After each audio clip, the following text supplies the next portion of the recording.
नमस्कार, मेरा नाम भाऊ तोरसेकर। आप देख रहे हैं प्रतिपक्ष। दोस्तों, कभी कभी इतनी अजीब बातें हो जाती है कि उनको समझना ही मुश्किल हो जाता है।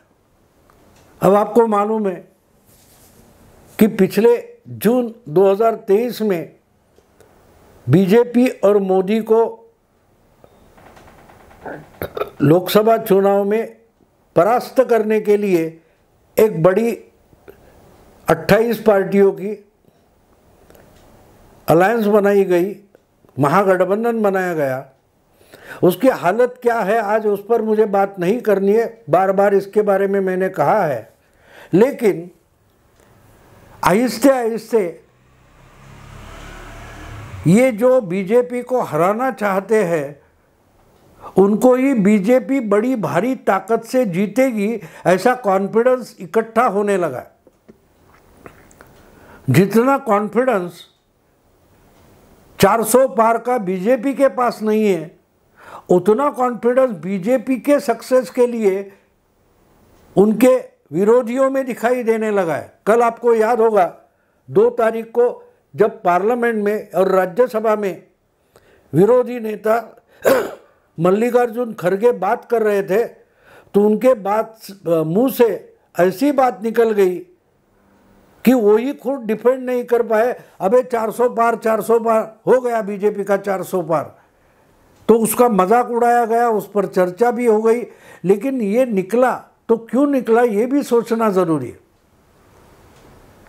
उस पर चर्चा भी हो गई, मीडिया पर भी आ गया कि अब खड़गे भी मानने लगे हैं कि बीजेपी इस बार 400 पार।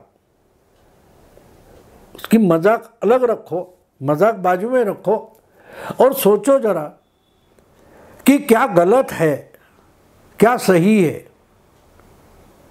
आप जिस कारण से इतने डरे हुए हो, आप इकट्ठा नहीं हो पा रहे हो, बार बार लगातार मीटिंगें कर रहे हो, लेकिन एकजुट नहीं कर पा रहे हो, फिर भी बीजेपी को हराना ये निश्चय भी दिखा रहे हो, तो क्यों दिखा रहे हो? ये आपका डर जो है वो अपने हार का डर है। और जब आप हारने के डर से डरे हुए हो तो उसका दूसरा चेहरा ये होता है कि आपको बीजेपी की बड़ी जीत दिखाई देने लगी है, बड़ी जीत दिखाई देने लगी है। इसलिए एक दूसरे को नीचा दिखाने में ये सब लगे हुए हैं। ममता हो, कांग्रेस हो, नीतीश हो, उद्धव ठाकरे हो, जो कोई है।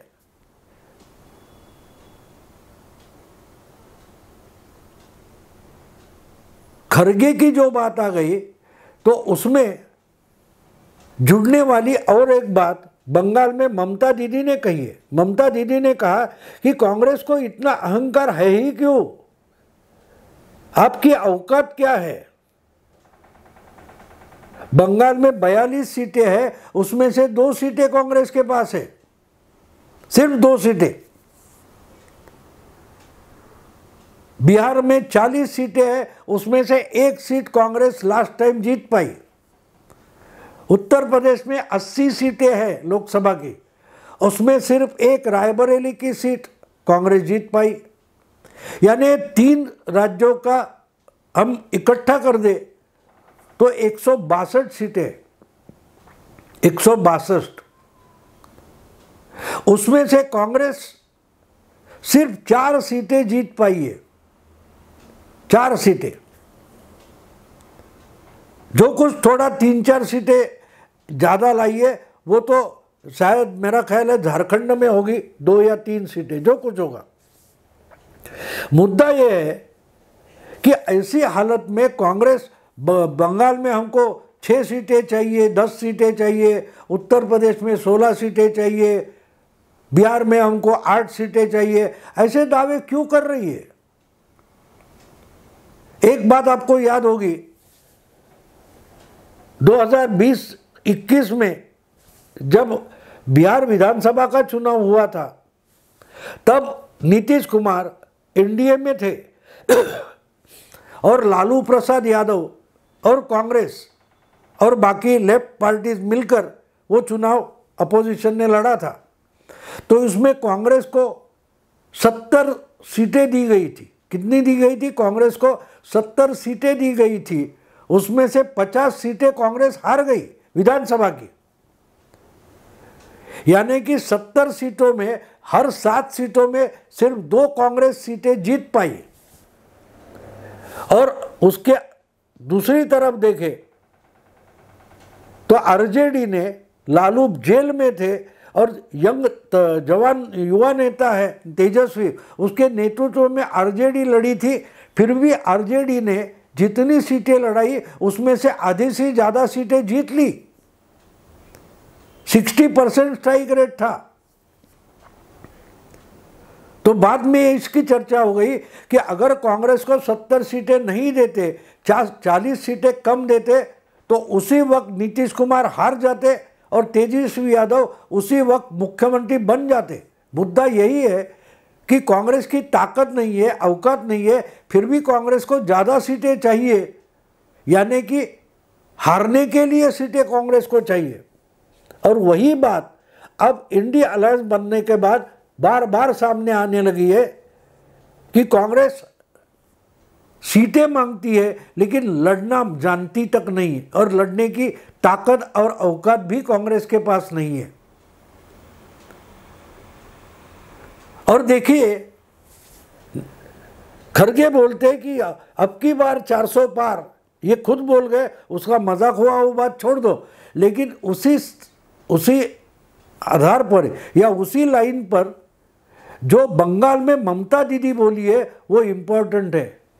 ममता दीदी बोली है, अरे आप 300 सीटें लड़ोगे, 40 सीटें भी नहीं जीत पाओगे, कहाँ से लाओगे 40 सीटें? और बिल्कुल सही बोला है ममता ने, क्योंकि जो गणित मैंने आपको अभी बताया कि झारखंड, बिहार, बंगाल, यूपी, ये अगर 4 राज्य लेते हैं हम तो 176 सीटें हैं, जिसमें कांग्रेस 12-14 सीट जीत नहीं पाती, तो 40 सीटें कहाँ से लाओगे? क्योंकि राजस्थान में आप 0 हो, मध्य प्रदेश में आपकी 1 सीट है, छत्तीसगढ़ में 1-2 सीट है, गुजरात में 0 है, तो लाओगे कहाँ से? लड़ना तो बहुत है, 300-400 सीटें कांग्रेस को लड़ना है, लेकिन जीतने वाली एक भी सीट की कहाँ, वो मैग्नीफाइंग ग्लास लेकर देखना पड़ता है। तो इसलिए ममता ने एक बढ़िया चैलेंज कांग्रेस के सामने रखा है कि बाकी हवा में बातें चल रही है वो छोड़ दो, बंगाल में क्या करोगे, बिहार में क्या करोगे और कहाँ कहाँ पदयात्रा निकालो, बात छोड़ दो। बंगाल, बिहार, यूपी, झारखंड, इसमें जो 176 जगह है वो छोड़ दो। ममता ने कांग्रेस को चैलेंज किया है कि एक वाराणसी की सीट बीजेपी को हरा के दिखाओ। मतलब समझते हो दोस्तों? मतलब समझ रहे हो? वाराणसी की सीट प्रधानमंत्री नरेंद्र मोदी की है। पिछले 2 बार लगातार उन्होंने वाराणसी से लोकसभा का चुनाव जीता है और बड़ी भारी फर्क से जीता है, बड़े लीड से जीता है, मताधिक्य से जीता है। इसलिए ममता दीदी बोल रही है कि बाकी बातें छोड़ दो, आप सिर्फ वाराणसी में बीजेपी को यानी नरेंद्र मोदी को हरा के दिखाओ। इसका मतलब ममता दीदी मानो मोदी की तरफ से कांग्रेस को, राहुल गांधी को चैलेंज कर रही है।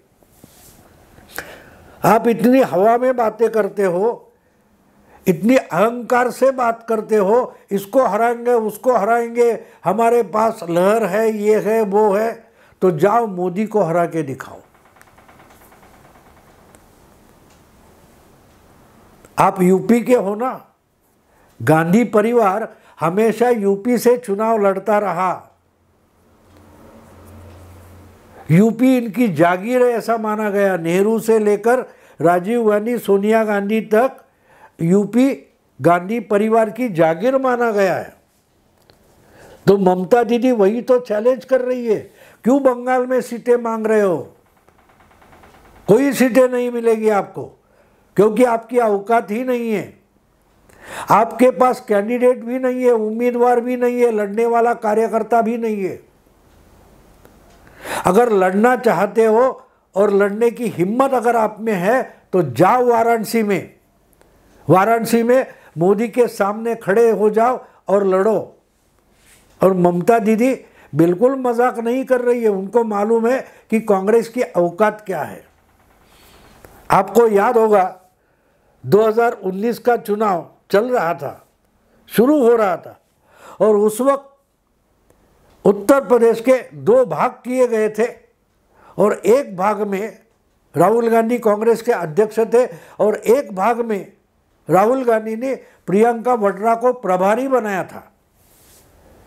और प्रियंका वाड्रा गंगा नदी में नौका में बैठकर, वो कोई 80 घाट वगैरह है, मनकर्णिका घाट, वहां उतरी थी। तो पत्रकारों ने पूछा था क्या आप चुनाव लड़ने वाली हो? क्या पूछा था? प्रियंका वाड्रा को पत्रकारों ने पूछा था क्या आप लोकसभा का चुनाव लड़ने वाली हो? तो प्रियंका वाड्रा ने जवाब दिया था वाराणसी से लड़ जाऊं। क्या पूछा था? वाराणसी से लड़ जाऊं। और उसके बाद एक हफ्ते भर एक हवा चलाई गई कि मोदी के खिलाफ प्रियंका वाड्रा को उतारेंगे। जोर जोर से चर्चा चल रही थी। तो मानो मोदी को विचलित करने का, बीजेपी को विचलित करने का गेम राहुल गांधी खेल रहे। क्या राहुल गांधी की गुगली है वगैरह वगैरह बोला जा रहा था। 8 दिन इस पर चर्चा चलती रही कि असल में प्रियंका वाड्रा वाराणसी में नरेंद्र मोदी के खिलाफ चुनाव लड़ेंगी। बीजेपी ने, यानी बीजेपी के कोई भी बड़े नेता ने इस पर जवाब तक नहीं दिया, ना कोई खुलासा किया, ना कांग्रेस पर हमला किया, कुछ बोले नहीं, चर्चा चलने दी। और जब समय होने को आया और नरेंद्र मोदी अपने उम्मीदवारी का पर्चा भरने वाराणसी पहुंच जाने वाले थे, उसके एक दिन पहले चुपचाप अजय राय ने कांग्रेस की तरफ से पर्चा भर दिया। लेकिन 7 दिन ये खबरें चलाई गई, हवा बनाई गई कि नरेंद्र मोदी के खिलाफ प्रियंका वाड्रा चुनाव लड़ने वाली है, राहुल मोदी के लिए बड़ा चैलेंज है, ये है वो है, बहुत बोला गया। लेकिन ऐसी हवा में बातें करने वालों से मोदी पिछले 20 साल से लड़ते आए हैं। उनको मालूम है ऐसी हवा बनाने वालों में क्या होता है, एक उंगली लगाओ गुब्बारा खत्म। तो इसलिए मोदी हो, अमित शाह हो, इस पर उन्होंने रिएक्ट तक नहीं किया था। और बाद में जब राहुल गांधी को पूछा गया कि आप ही कांग्रेस अध्यक्ष हो, आप अगर अपनी बहना को वाराणसी में चुनाव का उम्मीदवार नहीं बनाने वाले थे तो 7 दिन हवा क्यों चलाई? तो बोले उन्हीं गुगली थी, वो गुगली थी, ऐसा राहुल गांधी ने बताया था। तो आज वही चैलेंज ममता दीदी दे रही है कि जाओ, इतनी लड़ने की ताकत है, औकात है, हिम्मत है, इच्छा है, तो जाओ वाराणसी में जाओ, खड़े हो जाओ और मोदी को हरा के दिखाओ। 2 बार कांग्रेस के कैंडिडेट का मोदी के सामने डिपॉजिट तक चला गया। 2014 में मोदी को हराने के लिए जब पहली बार मोदी वाराणसी से चुनाव लड़ रहे थे, तब उनको हराने के लिए दिल्ली का मुख्यमंत्री पद छोड़कर केजरीवाल वाराणसी पहुंच गए थे और 2 या 3 लाख के फर्क से हार गए थे। दूसरी बार वही बात हो गई, फायदा क्या हुआ? कुछ नहीं हुआ। मोदी ने इनकी तरफ मुड़कर भी नहीं देखा, क्योंकि जो एक बात होती है दोस्तों, चुनाव में हवा पैदा करना अलग बात है। परीक्षा जो होती है, साल भर में एक बार परीक्षा होती है ना बोर्ड की, अगर विद्यार्थी पूरे साल अभ्यास करता रहे, स्टडी करता रहे, तो उसको परीक्षा का कोई टेंशन नहीं होता। किसी दिन भी परीक्षा आ जाए वो तैयार रहता है, तो उसको हवा बनाने की ज़रूरत होती नहीं है। बिल्कुल वही बात नरेंद्र मोदी के बारे में है। उनको ज़रूरत नहीं थी, इस पर रिएक्ट होने की भी ज़रूरत नहीं थी। मुझे जितना याद है कि जब 2019 के चुनाव में वाराणसी में नरेंद्र मोदी अपना पर्चा भरने आए थे, तो पर्चा भरने के बाद उन्होंने हाथ जोड़कर वाराणसी के मतदाताओं की माफ़ी मांगी थी कि दोस्तों, भैया मुझे माफ़ कर दो कि मैं आपका एमपी हूँ, लेकिन पर्चा भर के निकल जाऊँगा, प्रचार करने के लिए भी मेरे पास यहाँ टाइम नहीं है। आप ही मेरी तरफ से प्रचार करना है, आपको ही मेरा चुनाव लड़ना है, क्योंकि मुझे देश भर प्रचार करने के लिए घूमना है। इसको बोलते हैं कॉन्फिडेंस दोस्तों, आत्मविश्वास, सबका विश्वास। ऐसी बात जब मोदी बोलते हैं तो वो विश्वास यहाँ दिखाई देता है कि वो पर्चा भरा और निकल गए। ना उनको गुगली की ज़रूरत थी, ना हवा बनाने की ज़रूरत थी, ना उनके सामने खड़ा होकर लड़ने की हिम्मत तुम में है। ये ममता बता रही है, ममता दीदी बता रही है, और ये बताने का अधिकार ममता को ज़रूर है, क्योंकि ममता हारने से डरती नहीं है। ममता की और राहुल गांधी जी में ये मोटा बड़ा फर्क है। राहुल गांधी हारने से डरते हैं। आपको याद होगा 2019 में जब स्मृति ईरानी के साथ लड़ते हुए अमेठी से हार जाएंगे, इसके चांसेस दिखाई दिए, तो राहुल गांधी भागते भागते वायनाड पहुंच गए थे और वहां से भी पर्चा भरा था। चुनाव से पहले वो हार गए थे, और हार से डरने वाला कभी लड़ता नहीं है। जीतने की बात तो बहुत दूर की है, लेकिन ममता अलग है। ममता भी नरेंद्र मोदी जैसी ही लड़ाकू है। ममता दीदी, याद है पिछले विधानसभा चुनाव में 2021 में उनके एक साथी शुभेंदु अधिकारी टीएमसी छोड़कर बीजेपी में चले गए, तो उनका जो चुनाव क्षेत्र है नंदीग्राम, वहां जाकर ममता ने चुनाव लड़ा था। अपने से गद्दारी किए हुए उम्मीदवार से, नेता से पंगा लेकर वो नंदीग्राम में जाकर बैठ गई थी। हार गई, कोई बात नहीं, लेकिन पूरे विधानसभा का चुनाव बहुत भारी बहुमत से जीता था। जो चैलेंज करना चाहते हैं ना, उनको ममता दीदी से भी सीखना जरूरी है। मोदी से तो है ही, लेकिन ममता दीदी से भी सीखना जरूरी है। और इसलिए ममता बोल रही है कि लड़ने की हिम्मत है तो जाओ वाराणसी और मोदी को वाराणसी में हरा कर दिखाओ। जो तुम्हारा होम ग्राउंड है, मोदी का नहीं, मोदी वो गुजरात का है। गुजरात से उठकर वाराणसी आता है मोदी और कांग्रेस को हराता है वाराणसी में। तो लड़ना है तो जाओ वहां, इधर उधर पदयात्रा मत करो। अजीब बात है दोस्तों, मोदी की तरफ से ममता दीदी राहुल गांधी को चैलेंज कर रही है, आओ मोदी को हरा के दिखाओ। मानो मोदी ममता दीदी के भैया है, और अपनी भैया की तरफदारी करते हुए ममता दीदी राहुल गांधी को चैलेंज कर रही है कि आओ मेरे भैया को वाराणसी में हरा के दिखाओ, है तुम में दम। तो यही पता चलता है कि क्या चल रहा है। चुनाव से पहले ही इंडी अलायंस हार गई है, और इंडी अलायंस में जो लूले लंगड़े इकट्ठा हुए हैं, उनको लगता है कि मेरे को दूसरा कोई बचाएगा, मैं खुद को नहीं बचा सकता, इसलिए दूसरे ने मुझे बचाना चाहिए। और दूसरा इस पर भरोसा रख के बैठा है कि ये मुझे बचाएगा, मैं तो लड़ नहीं पाऊंगा।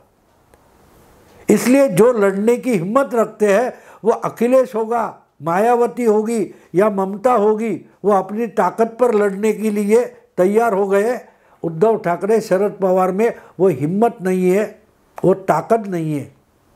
इसलिए अभी भी गठबंधन का रोना रोते बैठे और ममता दीदी ने राहुल को उसकी औकात दिखा दी है। दोस्तों अभी यही रुकता हूँ। अगर वीडियो पसंद आए तो लाइक कीजिए, शेयर कीजिए, सब्सक्राइब कीजिए। नमस्कार।